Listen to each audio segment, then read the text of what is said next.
Hey, it's Sasha Evdokov. It's Thursday, March 6th, 2014, and I'd like to do the daily recap. I apologize if the sound is not that great today. I'm actually over in Canada on vacation, so I'll be here for a little while, and I'm still going to try and do the recaps, but probably going to take tomorrow off and do some tubing. So, in either case, I still want to mention that I do have the Twitter account up. So if you're still following me on Twitter, that's a great place to check out some charts and some real-time feedback of things that I'm watching when I'm looking at my charts. So here's my Twitter account page. Just started it this last week for you guys. It's not quite evolved like my YouTube page, but I got a couple things here that I show, such as the charts and things I'm watching. So it's a lot easier to do this rather than send emails all the time. So check that out and see if that's helpful for you, and you can follow me if you want.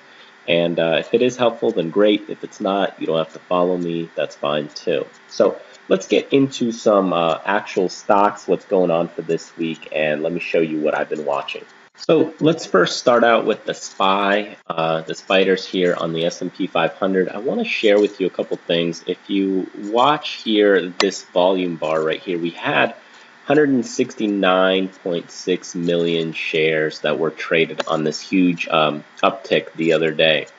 Now, the last couple days, we've had some dojis. So you can see right here, these few last days were dojis, which usually means indecision. So the market's unsure of what it wants to do right now. So it may take some time for things to consolidate and see where it goes from here.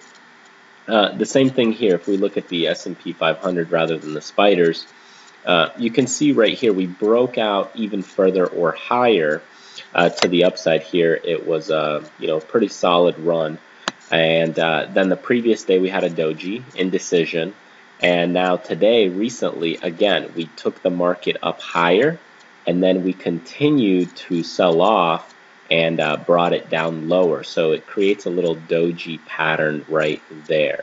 If you can't see it, you can switch to the candlestick version and look at it that way. In either case, I want to go over a few stocks here for you, so that way you can see what I'm watching and what I've been looking at. And I've been taking a look at a few things in the markets. I talked about gold the other day on my Twitter account in the review.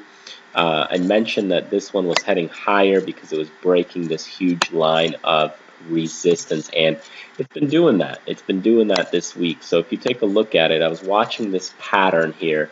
This pattern was going for 6 months, so I wasn't trading it until just recently. So here the stock went in right around that 81 level, and it's been heading higher ever since this breakout. So it takes time for these things to set up. They're slow movers, and stocks like this or the ETFs, they're gold resources, they take a while to set up, and when they break, they break. And that happens with a lot of other stocks. Same thing like CMG. If we take a look at the CMG, the Chipotle Mexican Grill, here was my daily. You were looking at the weekly just a second ago.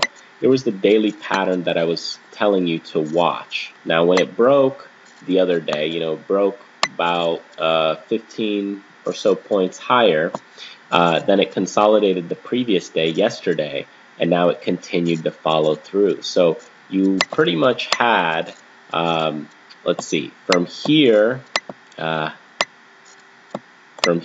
to here, about a 25-point gain in just 3 days, which is great, fantastic. So if you caught the run and you were watching my tweets, you probably would have got this one. So right here, you can see that the volume spike was huge. The retracement, which came back, was on lighter volume, and now we went higher again on heavier volume. So everything looks very healthy with this stock for a fantastic gain. Also, I've been playing the GMCR, Green Mountain Coffee, to the short side. If you've been watching me in the trades and the posts, I said this was the level to watch. We have this huge gap right around this $90, $80 range.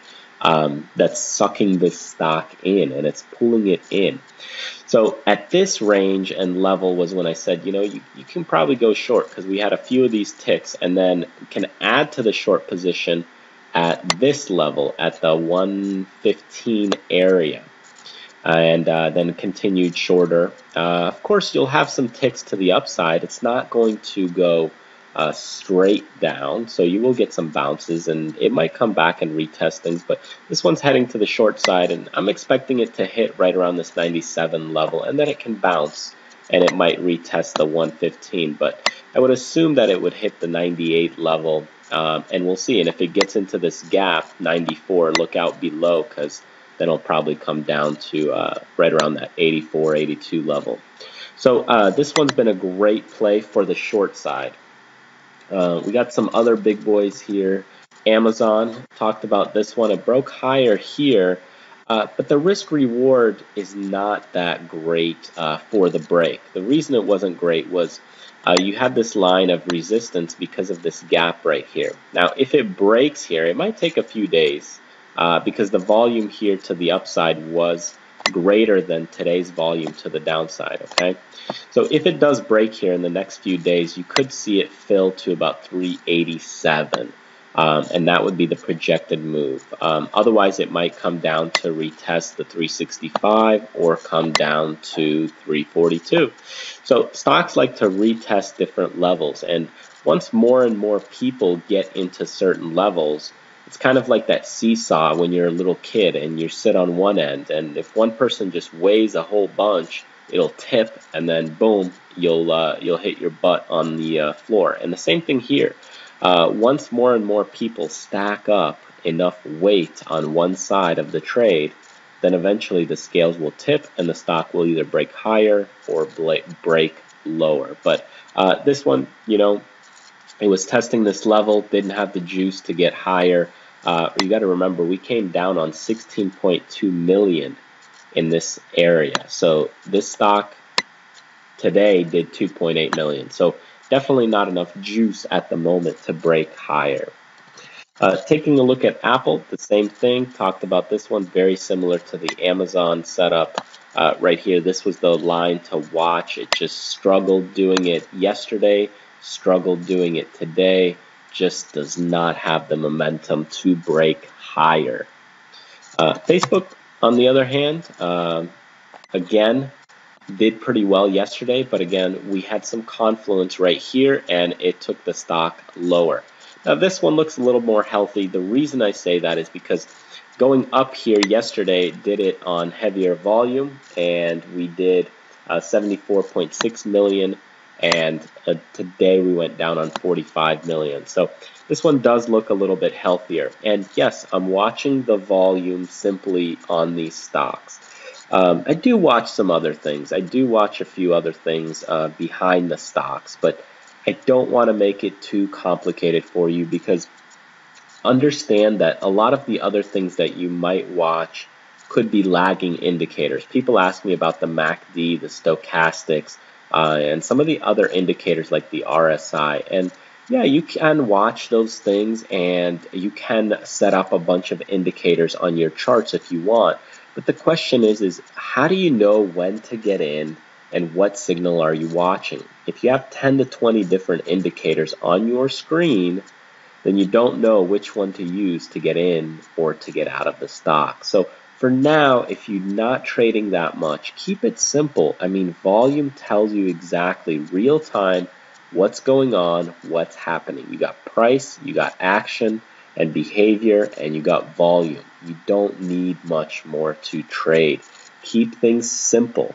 Don't create a circus out there. And if you watch my Why 90% of Traders Fail, they create a circus out there, with all different indicators. But if you haven't watched it, go check out that video on Why 90% of Traders Fail.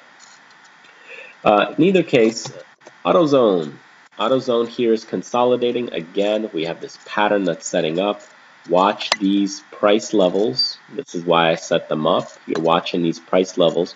Whether it breaks higher or lower, that's where you want to enter the stock. You can play it in between this area if you want, you know, you can play it and, you know, bounces off this and then goes here, you sell a little, you know, sell it short there, then bounces off here. You can do that if you want, but it's a little bit more of a game that requires a lot more attention and a lot more stressful and annoying. So I prefer to swing trade personally, but you can still play within those ranges. You got direct TV here. Broke this level I talked about, 73.47, just been continuing higher. We got this stair-stepping pattern that's been playing. So we got that level here. We got another level here that's kind of been setting up. So here were these different stair-step patterns that have been created and taking this stock higher. So definitely a great stock if you caught this one right here at the 73 level. You're up at 79.80 level. Definitely peel some off. And I always say peel some off because you do get these types of things like, for example, ACT was moving really well the last couple weeks. You know, I talked about it way back here actually, December time. I've been watching it. And, you know, and now today we got a little bit of increasing volume. And in one day, this stock wipes out 1 to 2 weeks of gains. So this is why as stocks run, you want to peel a little off. You want to take some profits into strength. Maybe take 10 or 20% off as the stock is going in your favor. If you're playing it short, then you peel some off to the downside. You know, reduce your risk. Take a look at Jiva. This is what happens. You got these stocks, A to B, B to C, C to D. Okay, the A to B is the same as the C to D. And now in the last 4 days, you wipe out almost a month worth of gains, or about 50% level. It's coming down right here. So this one will probably come back and retest this 83 level. So just something to get into the habit of is to take some profits into strength. Okay, we got TRIP continuing higher as you're watching this daily. Tweeted about this one a few times. Broke this level, continued higher, and you got about a 15-point gain since breaking out here. Now this time it took November to February for the break. It took 4 months. 4 months of waiting patiently, and then you get in the stock, and then you capitalize and pound on it when you get this break, and that's what you do. Of course you can play it in before that and in between there, but it's more stressful. There's a lot more machines. There's a less probability of risk and reward working out in your favor. So what's the risk? What's the reward? If you're playing it in this level, you know, your risk might be $1, your reward might be $3. Here, you know, your risk might be $1 if you set your stop as $1 or $2, but your reward could be $15 or $20.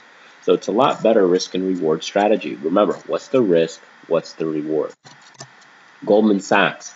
Talked about this one in this channel for a while, and then it broke higher yesterday, which I tweeted about, but today it came back. It raised higher, and then it pulled back, which is a little dangerous because you get these doji effects, which means the stock towards the end does not have the strength or juice at the end of the day. What you want is you want the stock to go higher into strength at the end of the day. If it's pulling back lower at the end of the day, chances are it's showing some weakness.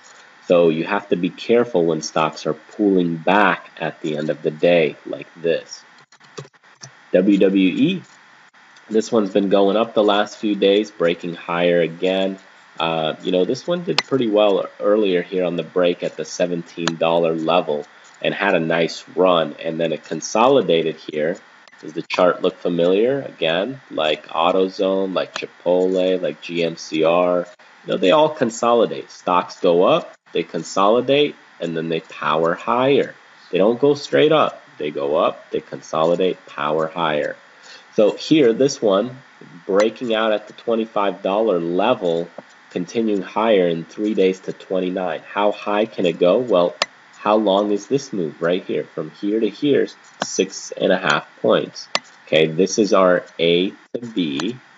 Okay, and we take this and we move it here, that's how high it can go. So it's got a couple points there left. That's possible. Doesn't mean it'll get there, but it's possible. Okay? Read the books, do your study, do your studying material, and then you'll get this. You'll start seeing how everything comes together. eBay, I talked about this one going in higher into strength. There was a lot of news about this one. I like to watch this one on the weekly because it's been consolidating here since 2003, and now it's breaking higher. So this one has some potential, definitely has some potential, as long as the volume stays nice and heavy. How much potential? I don't know, maybe $15. If you got A to B consolidation, B to C, but time will tell, because this one needs a lot of time. It takes a year for it to go up, a year to consolidate, so another year to possibly go up higher. It's a slow mover, so it takes time on these slow movers. You got to be patient. We got DPZ. Talked about this one last week, a couple weeks. Pizza stocks were doing well, breaking this level, continued higher volume here, and then just continued to power higher. Again, take some profits in the strength. That $80 is a high dollar mark for this stock. It's been running well, so take some profits. Same thing with PZZA, Papa John's. Same thing here. Breaking higher, moved up, pulled back a little and continued higher. So again, take some profits into strength. So those are kind of the recaps. That's kind of some of the stocks I've been watching.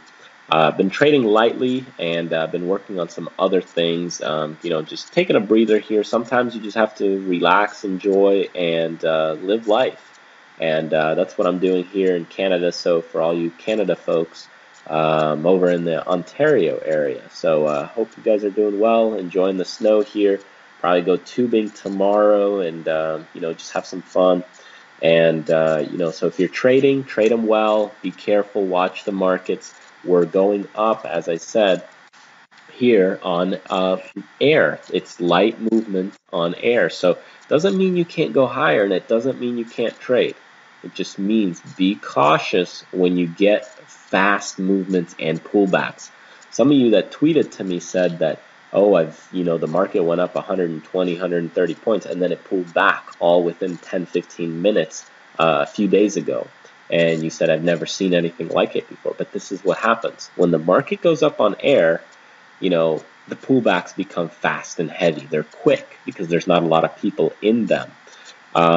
So here, what you wanted to see was more volume here to the upside, but you don't get that. We got lighter volume. So it can still go up. It can still go up. It's just be more cautious, stick to your stops, and stick to your rules, and be disciplined. So if things aren't acting right, get out fast. And you don't have to wait for things to hit your stop. You just have to get out quickly. So other than that, there are some great stocks and great movers. Like I said, I was in GMCR on the short side. The CMG was great. So there's some great stocks out there to watch. It's a picker's market right now for me, from what I see. And it's just be aware and be cautious of things right now in the market. And as we roll around to summertime, the volume will decrease because people go to the Hamptons, they go to Europe, all these vacations that come in play. So we will have lower volume as the summer months start approaching. So just something to be aware of in the future. But for now, just trade them well, keep studying, keep learning. If you're not trading, just watch the markets and see how they react, how they behave, and learn something. All right, thanks for listening. Thanks for watching. Enjoy, make it a great day. Do what you love, and live life abundantly.